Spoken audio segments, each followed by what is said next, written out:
Topic को discuss करेंगे। वो बेसिकली बहुत सिंपल सा है और सब लोग यूज़ करते होंगे, क्योंकि आप पहले कर भी चुके होंगे। हो सकता है कि आपके लिए नया हो, लेकिन बहुत सारे लोगों की जो आजकल की जो ज़रूरत है वो बेसिकली वीपीएन की है। वीपीएन बहुत ज़्यादा लोग यूज़ करते हैं।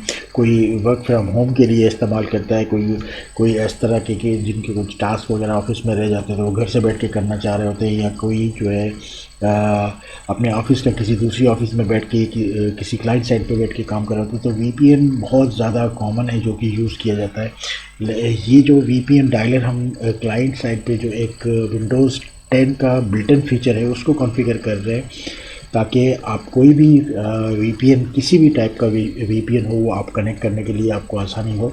और अभी हमने एक वीपीएन सर्वर साइड पे तो पहले से कॉन्फ़िगर किया हुआ है। पीपीटीपी का सर्वर हमने कॉन्फ़िगर किया हुआ है, वहाँ पे यूज़र नेम क्रेडेंशियल वगैरह रखे हुए, यूज़र नेम पासवर्ड वगैरह सब चीज़ें सेट की हुई है। सिर्फ उसको कनेक्ट करना है, उसके लिए डायलर बना के उसको किस तरह से हम कनेक्ट कर सकते हैं, ये हम थोड़ा सा इसका प्रैक्टिकल देखेंगे आज, कि किस तरह से एक वीपीएन डायलर को हम विंडोज़ 10 के अंदर जो बिल्ट-इन फीचर है उसमें हम डायलर बना के और किस तरह से हम वीपीएन वर्चुअल प्राइवेट नेटवर्क पे किसी और नेटवर्क पे किस तरह से हम उसको कनेक्ट करते हैं, और फिर उसके बाद उसके फीचर्स वगैरह देख लेते हैं और किस तरह से हम उसको कनेक्ट कर सकते हैं। तो सबसे पहले तो आपने करना क्या है, इसमें आपने ये विंडोज़ 10 के अंदर बिल्ट इन फीचर है, इसलिए आपको जस्ट अपने नेटवर्क सेटिंग्स को ऑन करना है। नेटवर्क सेटिंग को जैसे आप क्लिक करके आप उसका डैशबोर्ड लेके आ जाएंगे वीपीएन का। तो ये बेसिकली सेटिंग्स के अंदर आप जाने के बाद आपने वीपीएन का आपको ऑप्शन मिलेगा, और ऑप्शन में आप plus add add VPN connection को क्लिक करेंगे।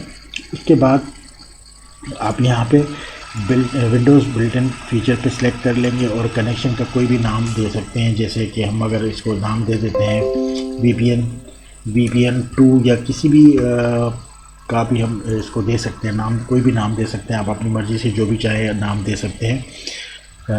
तो हम भी कोई नाम दे देते हैं 1 2।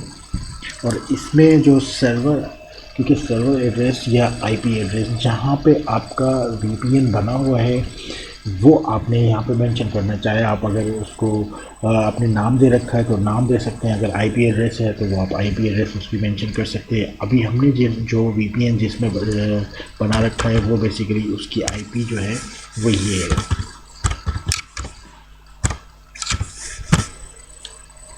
और ये जो वीपीएन हम बना रहे हैं वो किस टाइप का वीपीएन है, मतलब वो कौन सी टाइप का है। Point to point tunneling protocol है, L2PP pro I P sec with certificate है, या L2PP I P sec with pre shared key है, या सिक्योर सॉकेट टनलिंग है, या IKEV2 वर्जन 2 है। ये कौन सा टाइप है, जो भी आपका बना हुआ होगा, जहाँ से आपने वीपीएन लिया होगा या जो आपको वीपीएन प्रोवाइड कर रहा होगा, वहाँ से आपने ये चीज़ें लेनी है, ये इन्फॉर्मेशन वहाँ से लेनी है। यूज़र नेम पासवर्ड आपको वो देगा, आपको आईपी एड्रेस या वीपीएन सर्वर का जो प्रॉपर कंप्लीट एड्रेस होगा वो आपको देगा, प्रोवाइड करेगा, और वीपीएन टाइप आपको बता देगा कि कौन सी सर्विस वो यूज़ करें। इस वक्त हमने हम यूज़ कर रहे हैं वो पीपी का कनेक्शन है। और उसके बाद आपके पास यूज़र नेम पासवर्ड आप अगर यहाँ देना चाहें तो यहाँ पे मेंशन कर सकते हैं, अगर आप यहाँ नहीं देना चाह रहे, आप बाद में इसको देना चाहते हैं तो वो बाद में भी आप दे सकते हैं। मैंने इसको बाद में रखूँगा, पहले मैंने इसको एक वीपीएन का डायलर बना लिया है। अब डायलर के अंदर आप जाके जब आप उसको मैंने इसमें आईपी एड्रेस दे दिया सर्वर का, अब सिर्फ यूज़र नेम पासवर्ड जब मैं कनेक्ट करने जाऊँगा तो मुझे सिर्फ यूज़र नेम पासवर्ड ही मांगेगा। यूज़र नेम पासवर्ड जैसे मैंने कनेक्ट करने की कोशिश की तो ये मुझसे यूज़र नेम पासवर्ड मांगेगा, और मैं आप इसमें यूज़र नेम पासवर्ड पुट कर देता हूँ।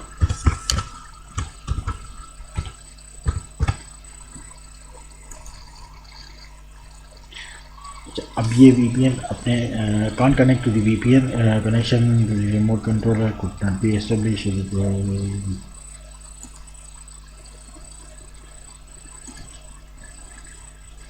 इसको डायग्नोस करते हैं, देखते हैं कि इसके अंदर क्या हमने कोई मिस्टेक की हुई है। वीपीएन में रखा हुआ है और इसका टेस्ट और इसका पासवर्ड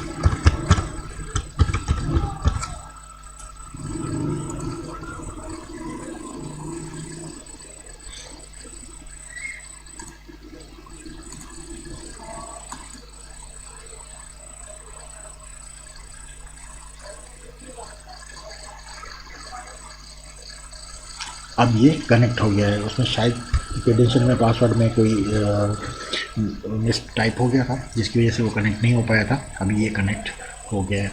तो इस वक्त आपके पास जो इंटरनेट का जो आपके पास कनेक्ट हुआ है वो आपका एक्सेस ख़त्म हो जाएगी।